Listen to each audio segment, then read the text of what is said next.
Hello and welcome to The Extra Mile. I'm Linda Boudreaux. Our guest today is Kevin Boone. Kevin is with the USDA Rural Development, and we're going to find out what they do and what Kevin specifically does. So Kevin, welcome. Well, thank you for inviting us, and thank you for letting us spread the word of the USDA and what we do at USD with the multitude of programs that we offer the public. And so we really appreciate the invite. I'm glad you're here. And I guess just to start, let's give us a quick overview about what USDA Rural Development is, and then we'll talk specifically about the grant programs that you have. Okay. Yes, USDA has numerous agencies, and we're one of them, Rural Development, USDA Rural Development, where we provide economic development opportunities for businesses, municipalities, private citizens, where we can finance homes, apartment complexes, police cars, courthouses, sewer and water systems. Most of the rural water systems are financed by USDA. Plus, I work in a division that finances business development and also energy efficiency and renewable energy generation development through loan guarantees and grant opportunities. Okay, so just to kind of break that down a little bit, I guess my first question is why is the USDA investing in this enormous capacity in rural communities or the rural areas? It's not always even a community, huh? Sometimes it's just a big block of land. Well, think about what USDA does, and part of it is to assist farmers and ag producers and actually put food on our table and provide a safety net for farmers and also for citizens of the U.S. to have clean, safe, affordable food. Now, with that being said, most of the activities in USDA are in rural settings. Naturally, that's where the crops are grown, the animals are raised, and what have you. So we want USDA has and Congress in their wisdom has programs that assist communities to thrive and to continuing farming enterprises and essentially thrive as a rural community. And that really helps us all because, we need strong farm communities. We need strong farm families. Right. Partly because we all got to eat. Well, and partly because it's our heritage. It's, it's really where we all come from. Exactly. I mean, this country was started in an agrarian society, and that's where we are. And that's where we always will be is a large part of our the industry in the United States. Okay, so given that kind of broad paintbrush stroke, what do you do over there, Kevin? Well, I work in Lafayette. I provide assistance in the form of grants and loan guarantees throughout Louisiana with federal USDA dollars. I work off of Jefferson Street, and anyone can call us there, and we will start either an application or just a simple discussion. Now, what we do in the department that I work in is we provide grant dollars. Grant dollars are those dollars that do not have to be repaid. That's exactly right. So for people that wonder, is this a loan? No, it's free money. It's grant dollars for small business owners in a rural setting and also ag producers. Ag producers meaning anyone growing crops, animals, or what have you. Okay. To install renewable energy generation systems on their farm or small business. And that can be in the form of solar panels to reduce their electrical consumption or cost, or maybe using biomass, which the state has, because of our growing seasons are long, we have an enormous amount of biomass in the state, plant biomass, tree biomass, and what have you. And that can be used to create some form of power. And we're seeing that activity thrive here in Louisiana. Now, the other thing is we help small businesses as well as farmers to use these grant dollars to reduce energy consumption as well.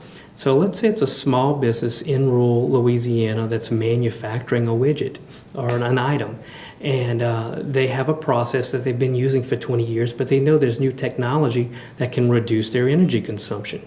Well, then there's grant dollars. 25% of the project costs that they can access through this program, and the dollars can be used to purchase new equipment, purchase and install new equipment in that manufacturing facility, that small business, or even on that farm operation. Wow. Yeah. Wow. So let me just kind of, again, back it up. When we're talking about a rural community or rural development, just so I'm sure that everybody's clear, what are we talking about? Sure. Would the city of Scott be a rural? And that's a great question because every 10 years, the definition of rural changes because of the census data. Okay. Scott has grown so much, including other communities around Lafayette. Parts of the city, towns, are no longer eligible because it's not considered rural. It's considered connected to the urban setting of Lafayette. Okay. So the first thing to do is simply give us a call, and we will run your address through a computer system that we have, and it will pinpoint if you're actually eligible or not for the area. Okay. Now, once the area is eligible, then we'll determine other factors to see if the project's eligible. So don't automatically think because you live in one of our towns around here that you are or are not eligible. It could go either way. Exactly. You really can. I mean, because you look at the growth in the Lafayette community, in Acadiana in general, over the last 20 years, Breaux Bridge, Youngsville, Broussard, Right, Scott. right. So we really have to go to those maps just to see where the urban development is. Okay.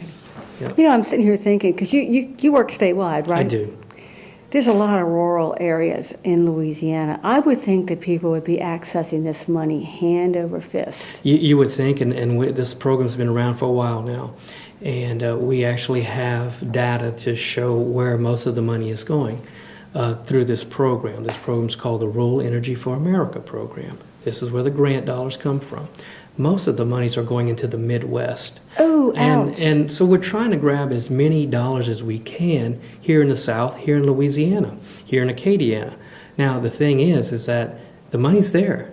We need the applications. And this is what we're doing today, is trying to get the word out to potential applicants, small business owners, ag producers, to come in and let's have a discussion. And if there's a potential where you have an operation where you'd like to create power or energy or save energy, let us know, and we can start an application process for you. Is it a tough process to go through? It's a process that depends on the size of the project. The application I guess it could get complicated if you have a larger project, let's say such as a biodiesel plant or something of large scale in the millions of dollars. But for smaller projects, there's a very simplified application process that we will help you through.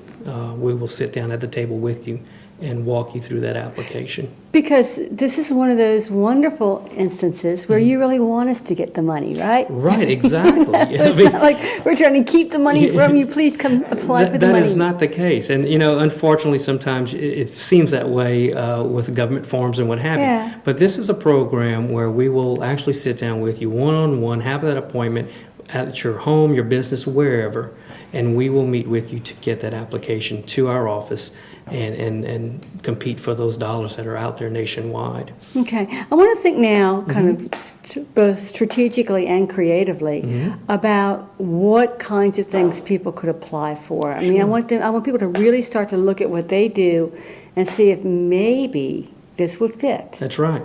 Well, and I completely understand where you're going there because it's a good question that's always asked. Small businesses. And let's look at some small business concepts like, let's say, a small grocery store, a restaurant, a small manufacturing plant. Let's give you an example of a grocery store, which we see a lot of activity there. Lighting. Most of our grocery stores are 20, 30, 40 years of age. Lighting was put into those stores back then. Fluorescent lighting has changed tremendously over the last 5 to 10 years. So we're using the program to change out lighting, which will reduce just the lighting cost by a third. You're kidding. A third. And the thing with technologies right now in the energy efficiency industry is technology is changing so quick. So where we are today with new fluorescent technologies, tomorrow with the LED technologies may mean even more, and I think will make even more savings to the business owner. Okay, so that's let me one ask you thing. this. So let's say the grocery store applies and gets a grant to change their lighting this year. Right. And in 5 years, they want to go to the more efficient lighting. Can they reapply for another grant? Absolutely. They sure could. There is a statutory limit that you can apply, but there's never, you can apply each year until you reach that statutory limit of $750,000 in grant dollars. Which Wow, consider that's very generous. well, and that's 25% of the project cost. So with grocery stores, we've seen refrigeration, total refrigeration rehabs, rehabilitations on like the freezers and what have you, water heating, lighting, windows, roofing, doors where they'll have the blowers right at the doors to keep the cool air inside. Yeah. So things of that nature. You think of a restaurant. Huge energy consumption there with their ovens, stoves, and what have you. Well, all of this new equipment technology has changed that and reduced your energy consumption dramatically. So we can assist there as well. So what we're doing then is we're taking this grocery store, this restaurant, and their operation, they still do what they've always done, but all of a sudden they have more profit because their operating costs have gone down. That's exactly right. And hopefully what that will do is a greater profit margin, room for expansion, create jobs in the long run. So this is really an economic development no doubt. initiative, and trying to not I guess build and do long-term sustainability for our rural communities. That's exactly right. And when you look at the consumption of energy in the United States, we're 4.5% of the world population. We consume 20% of the world energy consumption. So it's a way to incentivize small business owners to help out their bottom line and reduce current energy consumption. Okay. Now, in your program, you work, I guess, solely with proven energy techniques. Is that right? That's correct. Where there's more research and development and immature technologies, there's other departments within the government that handle that, such as the EPA or such as Department of Energy. And they have grant and loan programs there as well. But we're designed for proven technologies in rural settings. Okay, so if somebody, and I'm thinking about that because as you're talking about how quickly things are changing, and I know how innovative some of our citizens are, they may be thinking about things that they can do to maybe move on to the next generation. I think if you're a small business owner, it's almost a must. You have to look at ways to reduce your bottom line each and every day. And this is simply one that you can quickly see and reach out and obtain grant dollars, and also the potential of loan guarantees to help your bottom line. So Kevin, why do you think people aren't applying? You think they don't know, or you think they're afraid? Well, we have been trying tremendously to get the word out over the years through programs like this, television, newspapers, and what have you. I think there's an initial shock of it's not just one page to complete. Well, we'll work you through that, and there's other venues that can help you put the application together as well. So I think the initial conversation we should have is, what's your project and how would you like to save energy? And let's see what we can do to help you get that application complete.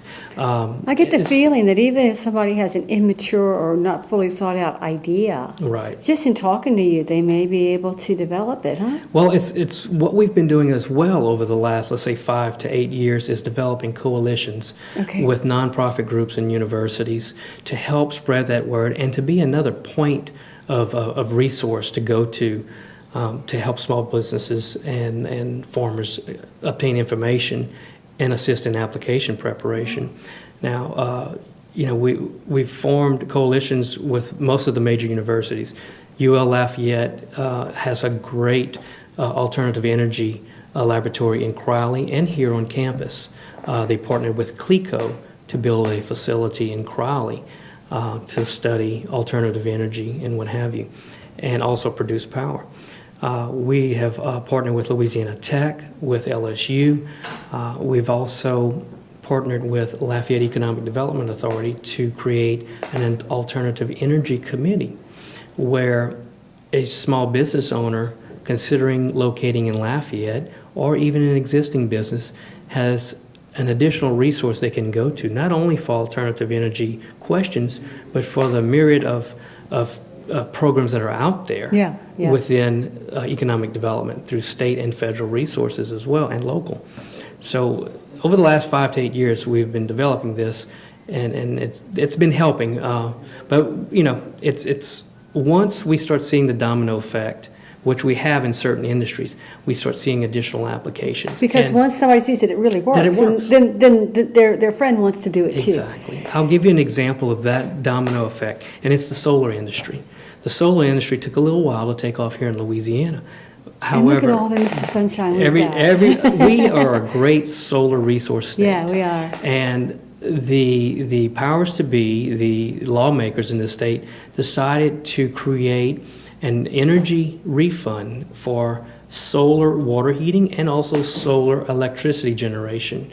We have one of the best rebates in the nation here in Louisiana. So there's times where you hear some bad news on a local scene on a national scene about Louisiana.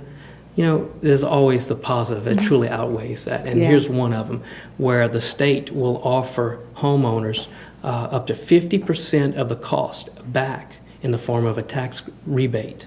So at the end of the year, they simply provide their receipts to the taxing authority here in the state, and they will get up to 50% back of that cost, not to exceed $12,500. Wow. Yes, so it's Yeah. a real good program.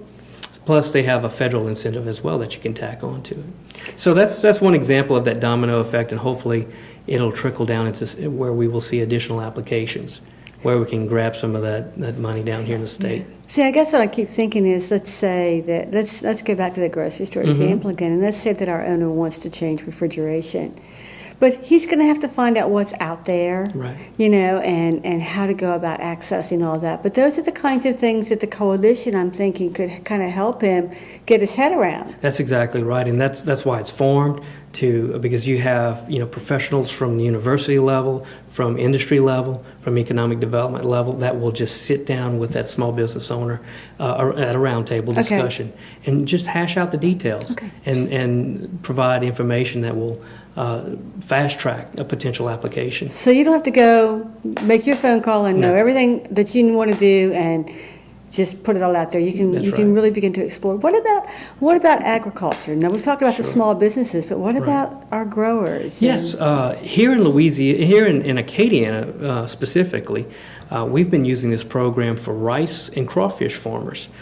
Traditionally, rice and crawfish producers pump water from the ground into their rice fields and crawfish ponds using diesel-powered motors to pump that water. Yeah. And these motors are typically 150 horse to 200 horsepower motors. They're large motors. They consume about 5 to 10 gallons of diesel per hour. So you're looking at about a $30 an hour range just to run these motors, and a farmer normally runs them about 1,000 hours. So you're looking at $30,000 a year to run one motor. Wow. We have used this program to replace the diesel motors with electric motors. And these are large, very large electric motors at 150 horsepower, and they consume about $10 per hour to run. So you're saving 2/3 of That's your cost. exactly right. So these systems they cost a farmer about upwards to about $20,000 per well, Okay. but it pays for itself in a year to year and a half. Wow. So we've been seeing a lot of activity in the farm community with this program, along with grain dryers. You'll see in rural settings these grain dryers, usually at farmers' locations and what have you. So all of these grain dryers are typically 30 years old.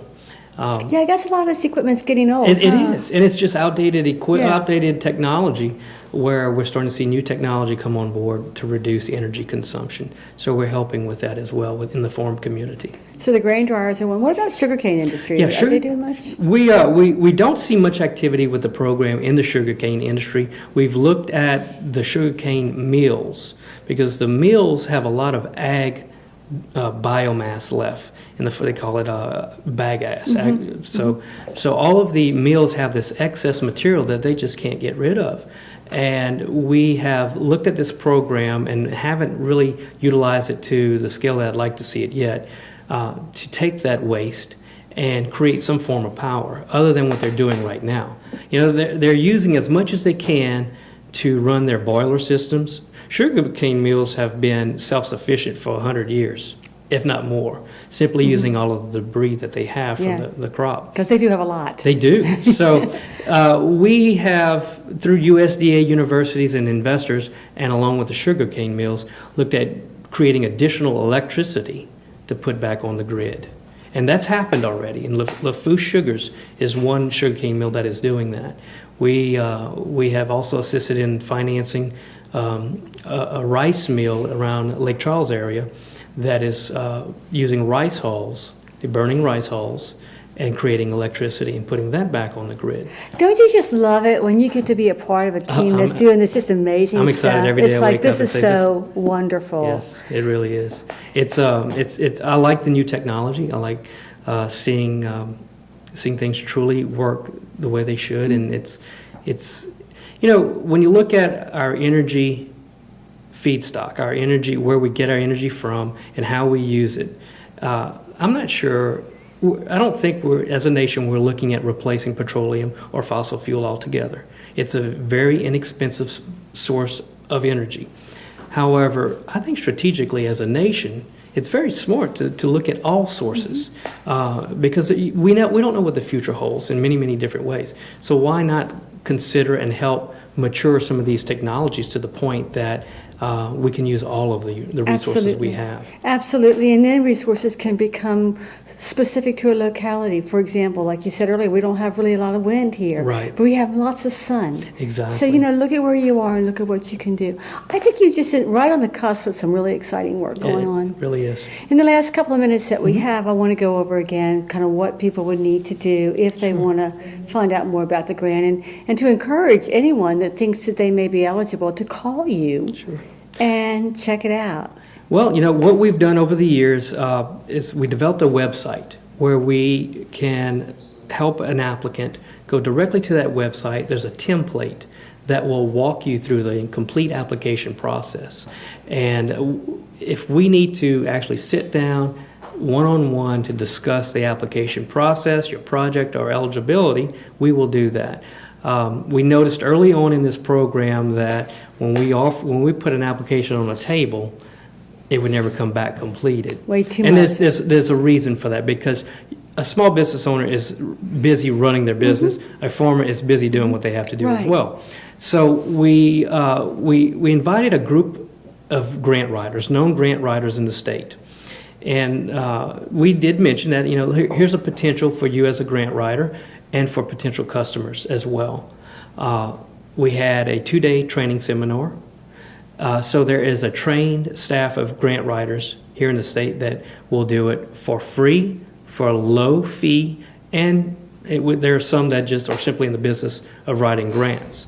The free and low fee entities are typically universities or what have you. And that has helped tremendously in generating applications. And from the applications, we review it for completeness. And if we can determine it eligible and complete, we then look at the monies that are given to the state, and we match the application with the dollars. So the state has a pool of money that they need to disperse, is that it? That's correct. And if we don't have enough applicants, does the money go back to the federal government? Or do we get to keep it for next year? It will go to Mississippi, Arkansas, Texas, and all the Midwest. Oh, that is not good. So we would like to see more involvement. Luckily we have been using all of the state allocation. But there's other states that are not using their monies. So we can grab those other dollars that the states are not using as well. So if someone calls us, okay, USDA Louisiana, how many dollars, what's your dollars or your allotment you have this year? And if we have more applications than allotment, that doesn't necessarily mean that it will not get funded, because we have resources that we can pull from other states when they don't use their dollars. Okay, so again, more is better, and it really does. It helps all of us, is what I'm thinking. It helps the farmers, it helps the communities, and it's a good way to I like to see my tax dollar go to support the farmer. It's one of the few programs that I've seen through USD and also the government as well, where small business owners, ag producers, can actually obtain grant dollars.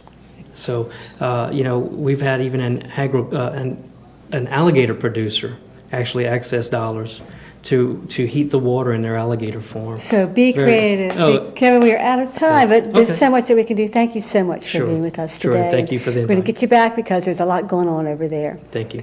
We have been talking to Kevin Boone. I'm Linda Boudreaux, and you've been watching The Extra Mile.